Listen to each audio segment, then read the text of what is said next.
Stop apologizing for the space you take. Why your empire demands disagreement. Good evening. I recently had the privilege of sitting down with Aris Crutcher, a voice that refuses to be softened by systems designed to silence, a leader who understands that real transformation doesn't come from playing it safe. It comes from walking straight into the fire of opposition and emerging stronger, clearer, more grounded in purpose. Aris Crutcher is reshaping how Black professionals and entrepreneurs navigate power, conflict, and authenticity in spaces that weren't built for us. They're not just talking about change, they're engineering it, demanding it, forcing rooms to reckon with what real leadership looks like when it refuses to bow. And tonight, I want to share what they taught me, what they demanded I understand, and what they're asking all of us to reckon with. Because here's the truth Aris lay bare in our conversation. We've been sold a lie. We've been told that if we just work hard enough, stay polite enough, keep our heads down and our voices measured, success will find us. We've been taught that disagreements are disruptions, that conflict is something to avoid, that the path to leadership is paved with agreeability and compromise. But Aris Crutcher said something that stopped me cold. They said, real growth, the kind that builds empires and shifts systems, only happens when you stop running from opposition and start running toward it, raw, unfiltered, and unapologetic. Let that settle for a moment. Not when you manage conflict, not when you navigate it carefully, when you charge into it ready. Now, for those of us in this room who have spent years, decades even, perfecting the art of keeping the peace, of smoothing over tension, of making everyone else comfortable while we carry the weight, this idea feels dangerous. It feels like permission to burn bridges. But that's not what Eris is saying. What they're saying is this: if you're not prepared for disagreement, if you're not ready to face opposition head on, you will never build anything that lasts. You will spend your entire career, your entire life managing other people's comfort instead of claiming your own power. And here's where it connects to what we talk about on Soft Girl Era. Because entering your Soft Girl Era isn't about becoming passive, it's not about shrinking, it's about releasing the exhausting performance of strength, the kind that keeps you grinding, people pleasing, overextending, and instead stepping into a different kind of power, one rooted in boundaries, in self trust, in the audacity to say no without guilt and yes without apology. It's about being soft enough to rest and strong enough to stand firm when the world pushes back. In Aris Crutcher's message, it's the backbone of that softness because you can't protect your peace if you're terrified of conflict. You can't set boundaries if you're not ready for the disagreement that follows. So let's talk about what Eris taught me. Three truths that will change how you move through boardrooms, negotiations, partnerships, and every space where your voice matters.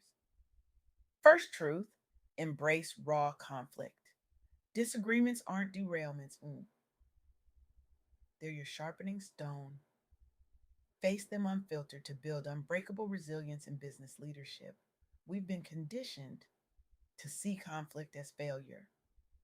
A disagreement in a meeting, that's tension we need to resolve quickly. Pushback on our ideas, that's resistance we need to smooth over. But Aris flipped that script entirely. They said conflict is not the problem, avoidance is. Because every time you sidestep a hard conversation, every time you let a boundary violation slide to keep the peace, you're not protecting yourself, you're weakening yourself. You're teaching the world that your limits are negotiable. And in business, in leadership, in life, that's a death sentence. Think about Melody Hobson, co CEO and president of Ariel Investments, a Black woman leading on Wall Street, an industry built on exclusion, an industry that has historically resisted Black leadership at every turn. Melody rose as a nationally recognized voice on financial literacy, building Ariel into a powerhouse amid skepticism toward Black financial expertise. She didn't tiptoe around that resistance. She didn't soften her strategies to make white executives comfortable. She walked into rooms where her presence was questioned and delivered raw, direct strategies that demanded inclusion. She confronted industry biases head on, unapologetically. She spearheaded Project Black, a partnership with JP Morgan Chase to diversify corporate supply chains. And what happened? She didn't just survive, as she thrived. She filled critical diversity voids and proved that readiness for disagreement doesn't just accelerate personal success, it accelerates systemic change. She elevated Black firms and corporate ecosystems, inspiring broader industry accountability. Melody Hobson didn't avoid conflict, she weaponized it. She used every pushback, every skeptical question, every moment of resistance as fuel to sharpen her vision and strengthen her resolve. That's what Eris means by embracing raw conflict. It's not about being combative for the sake of it, it's about recognizing that opposition is information. It tells you where the real barriers are, it shows you who's committed to the status quo and who's ready to evolve. And when you stop fearing it, when you start leaning into it, you become unstoppable. Second truth, demand authenticity over approval. Raw answers expose weaknesses early, forcing faster pivots and stronger strategies for Black entrepreneurs navigating biased systems. Here's what Eris made crystal clear: polished narratives are killing us. We've been taught to present the best version of ourselves, to curate our stories, to make sure we're palatable, professional, non threatening. But that polish, it's a trap. Because when you're constantly performing, when you're always managing perception, you can't see the cracks in your foundation until it's too late. You can't pivot quickly because you're too busy protecting an image. And in entrepreneurship, in leadership, speed matters. The ability to identify a problem, admit it, and course correct without shame, that's what separates those who build empires from those who burn out trying. Renee Dossman understands this deeply. As president of the Neighborhood Development Center, Renee supports entrepreneurs, drawing from her own business ownership and her experience as a VP at Southeastern Grocers and Target. She transitioned from corporate merchandising leadership to nonprofit presidency, forging paths through repeated industry disagreements. She's navigated competitive retail and development landscapes rife with pushback. And her approach? Battle tested, candid leadership, raw feedback loops, firm negotiations. She didn't sugarcoat the obstacles facing community startups in those spaces. She didn't pretend the landscape wasn't hostile. She named it, she confronted it, and she built systems that turned those obstacles into growth engines. She supported countless startups, held dual VP positions, driving merchandising innovation, and bolstered community economies, setting a blueprint for Black led entrepreneurial support networks. That's what demanding authenticity looks like. It's refusing to perform competence when you need to admit you don't have all the answers. It's being honest about the barriers instead of pretending they don't exist. It's prioritizing real solutions over comfortable conversations. And for Black entrepreneurs navigating systems designed to exclude us, that authenticity isn't just refreshing, it's survival. Because the moment you start chasing approval, the moment you start shaping your strategy around what makes others comfortable, you've already lost. You're building someone else's vision, not your own. Third truth, prepare for every clash, anticipate pushback in every deal or pitch. Readiness turns potential losses into dominant wins, empowering sustained professional dominance. Aries didn't sugarcoat this one. They said if you walk into a negotiation, a pitch, a partnership conversation without anticipating opposition, you're not just unprepared. You're setting yourself up to be dominated because the people who win, the people who close deals, the people who build lasting influence, They don't hope for smooth conversations. They prepare for war, not because they're aggressive, but because they respect the stakes. They know that every opportunity comes with resistance, and they've already mapped out their responses before they walk in the room. Amran Farah embodies this truth. As a partner at Green Bell, past president of the Minnesota Association of Black Lawyers and the Somali American Bar Association, Amran provides relationship strategies for Civic Eagle while founding Policy Grounds and co founding Fearless Commerce. They climb from bar association leadership and council chair roles, battling biases in legal and policy arenas. They've broken into high stakes law and policy, spaces thick with cultural and systemic resistance, and they didn't do it by hoping people would be fair. They did it by unleashing raw, unyielding organizational tactics, direct confrontations, strategic alliance building, and an absolute refusal to accept barriers as final. They anticipated every pushback. They prepared for every clash.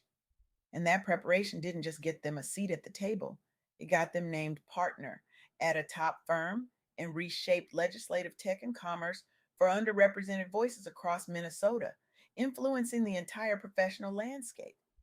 That's what readiness looks like. It's not paranoia, it's strategy.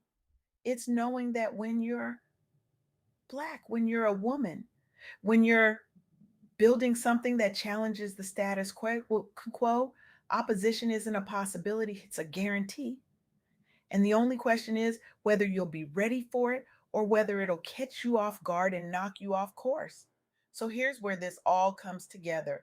Aris Crutcher's message isn't just about business, it's about how we show up in the world. It's about whether we're going to keep performing strength, keep swallowing our truth, keep avoiding conflict to protect other people's comfort, or whether we're finally going to step into the kind of power that doesn't apologize, doesn't shrink, doesn't negotiate its own worth. And for those of us navigating our soft girl era, this is the missing piece. Because softness without boundaries is just people pleasing in a prettier package. Rest without readiness is just avoidance.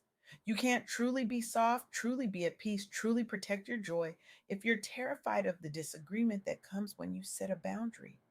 If you're not prepared to face opposition when you say no. If you're not ready to stand firm when someone pushes back on your worth, your rates, your limits, your vision. Eris taught me that the women who win, the women who build empires, the women who transform industries, they're not the ones who avoid conflict. They're the ones who walk into it with their eyes wide open, their strategies locked in, and their authenticity intact. They're the ones who embrace raw conflict as a sharpening stone. They're the ones who demand authenticity over approval. They're the ones who prepare for every clash and turn potential losses into dominant wins. So I'm going to leave you with this. What disagreement are you dodging in your next big move? What conflict are you tiptoeing around because you're afraid of what it might cost you? And here's the harder question: what is your avoidance already costing you? How many opportunities have you let slip because you didn't want to ruffle feathers? How many times have you dimmed your vision, softened your pitch, shrunk your ask because you were more committed to keeping the peace than claiming your power? Because here's the truth, sis. Your soft girl era isn't about avoiding the hard stuff. It's about being grounded enough, rested enough, clear enough to face it without losing yourself. It's about releasing the cape, yes, but picking up the sword. It's about softness as strategy and boundaries as power.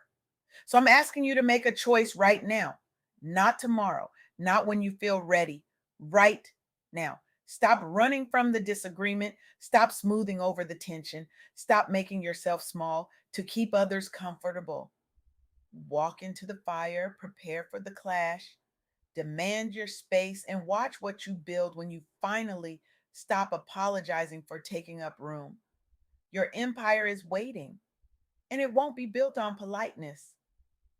It'll be built on the raw, unshakable truth. of who you are and what you refuse to compromise. Now go claim it.